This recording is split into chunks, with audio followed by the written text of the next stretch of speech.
Zaidi ya wananchi 2500 wa kata ya Ilindi wilayani Bahi mkoani Dodoma wamenufaika na mradi wa ekolojia, bioanuwai na uhifadhi wa mazingira kupitia kilimo jumuishi cha alizeti, lozera pamoja na ufugaji wa nyuki ili kukabiliana na mabadiliko ya tabia nchi na kuboresha maisha. Wakizungumza mara baada ya kutembelewa na wajumbe wa kamati ya uendeshaji wa programu ya ruzuku ndogo za mfuko wa mazingira duniani, baadhi ya wanakikundi wa Chamlagwa Live wameeleza mafanikio walioyapata kutokana na mradi huo. Mradi huu unawalenga wakulima wadogo wadogo na wafugaji wilayani Bahi. Wanufaika wakuu wa mradi huu ilikuwa ni wanachama na wanakikundi wa Chamlagwa Live na pia wananchi wengine kwenye kata ya Ilindi kwa namna tofauti tofauti. Jumla ya wanufaika wapatao 2500 walikusudiwa kufikiwa na kunufaika na utekelezaji wa mradi huu, na mpaka leo tumewafikia takriban 2480. Lengo kuu la mradi huu ni kuendeleza ekolojia, bioanuwai na uhifadhi wa mazingira kupitia kilimo jumuishi ama kilimo mseto ili kukabiliana na mabadiliko ya tabia ya nchi na kuboresha maisha ya wakulima na wafugaji wadogo wadogo. Matokeo tarajiwa yalikuwa ni haya yafuatayo kwa mujibu wa andiko. Ya kwanza, uboreshaji wa maisha ya wanakikundi na wanufaika wengine wa mradi kupitia uchumi mtambuka ama diversified economies na kuongeza thamani ya bidhaa na mazao yao.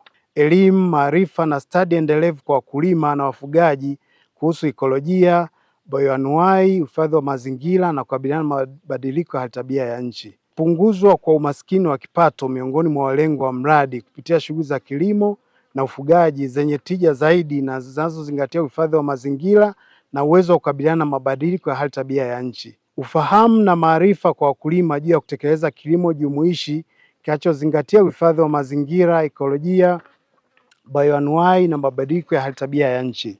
Kuanzisha na kutekeleza mradi wa shamba darasa la kijamii linaloweza kutumika kutolea mafunzo kwa vitendo kwa wakulima na wafugaji wadogo wadogo. Mafanikio ya mradi.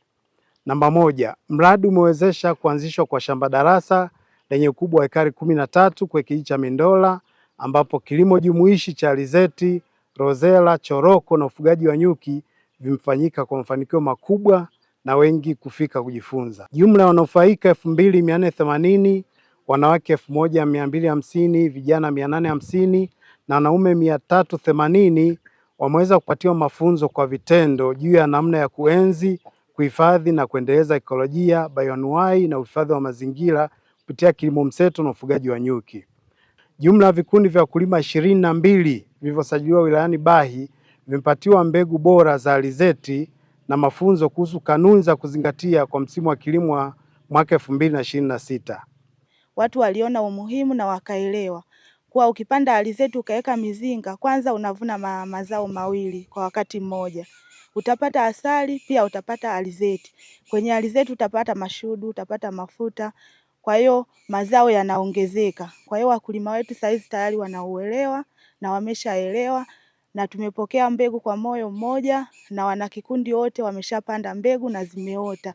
Na tunatarajia mwaka huu kwenye kipindi cha mavuno tutapata matokeo chanya, hasa kwenye mavuno ya alizeti yenyewe, kwenye mavuno ya mashudu na pia kwenye mafuta, kwa sababu tayari mashine ipo. Uhakika wa kubeba tu na kufikisha pale barabarani sisi kwetu ni rahisi. Kwa sasa hivi tuna vikundi kama 22 ambavyo tunavipa elimu kwa ajili ya mafunzo haya ya kilimo, na wanaendelea kufanya na wengi wanahitaji tuwe pamoja nao. Lima zile eka 11 tumezilima na tumefanikiwa kupata mavuno ya kutosha tu, kwa sababu kwenye zile ekari 11 tumepata kama gunia 97, ambayo kipindi cha nyuma tulikuwa hatupati hivyo.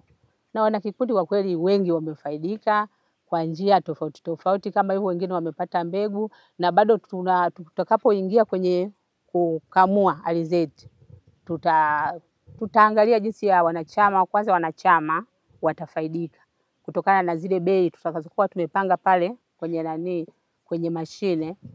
Tutakuwa wale wanachama watakuwa wanafaidika kwa sababu wenyewe ndio wanakuwa wa kwanza, lakini na raia wengine watafaidika.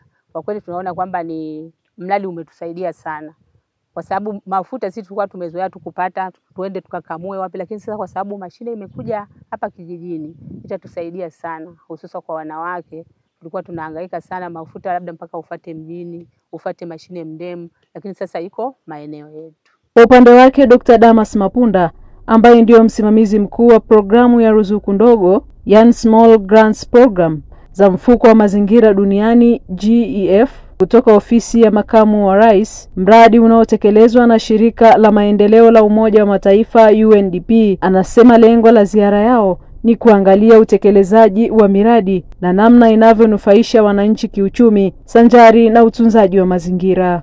Tumepita kuja kuona utekelezaji wa miradi kwenye halmashauri hii ya wilaya ya Bahi, kijiji cha Kilindi. Kamati hii ilipitisha fedha kwa ajili ya shughuli za utekelezaji wa mradi wao unaohusiana na masuala ya kilimo himilivu ya mabadiliko ya tabia nchi. Tumefarijika kama wajumbe kuona shughuli ambazo wametekeleza katika kipindi hiki cha miaka miwili, na hapa tumeanza kwenda kwenye shamba ambalo wanalima alizeti pamoja na ufugaji wa nyuki, lakini sasa tumefika kwenye kiwanda kidogo cha kuchakata alizeti na tumeona wako kwenye hatua nzuri ya kukifunga na kuanza kufanya uchakataji wa alizeti.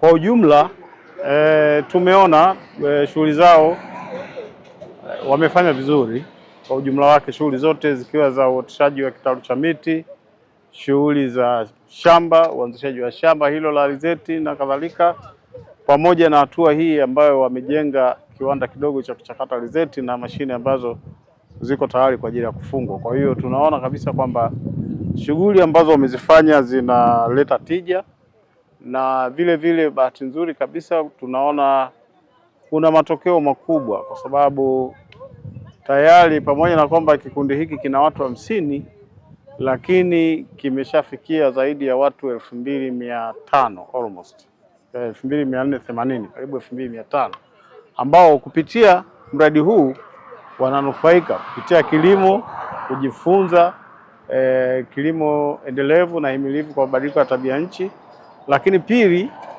watapata soko kwa ajili ya kuuza alizeti. Kwa hiyo tunaona kabisa kwamba kwa kuwezesha kikundi kimoja kimeweza kuzaa matumaini kwa watu wengi zaidi.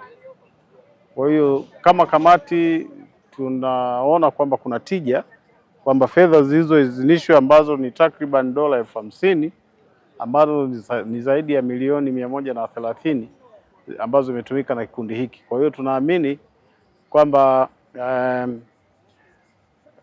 mafanikio yataendelea kuwa makubwa, na wajumbe wamepata nafasi ya kupata ufafanuzi wa baadhi ya shughuli, lakini pia wametoa ushauri, na mimi kama mwenyekiti nimefurahi sana na ushauri ambao unatolewa, na naamini kabisa kama ushauri huo ukifanywa kazi basi watakuwa na matunda mazuri zaidi. Faustin Ninga ni mratibu wa programu ya ruzuku ndogo za mfuko wa mazingira duniani, ambaye pia ni mtaalamu wa masuala ya nyuki. Anaeleza manufaa ya kulima alizeti na kuweka mizinga ya nyuki kwenye shamba moja, jinsi inavyosaidia uchavushaji wa alizeti na upatikanaji wa chakula cha nyuki. Sasa wadudu na hasa wa nyuki, wao wanapokwenda katika ua lile hawakwendi kwa lengo la kufanya uchavushaji. Wao wanakwenda tu ili kutafuta chakula chao. Wakiwa wanahama kutoka ua moja kwenda lingine, wanajikuta wamebeba hizo mbegu za kiume za ua, na wanapokwenda kugusa sehemu za kike za ua, basi zile mbegu za kiume zinahamia pale. Alizeti ile inazaa, inatoa mbegu za kutosha. Kwa hiyo unaona kwamba kunakuwa na utegemezi.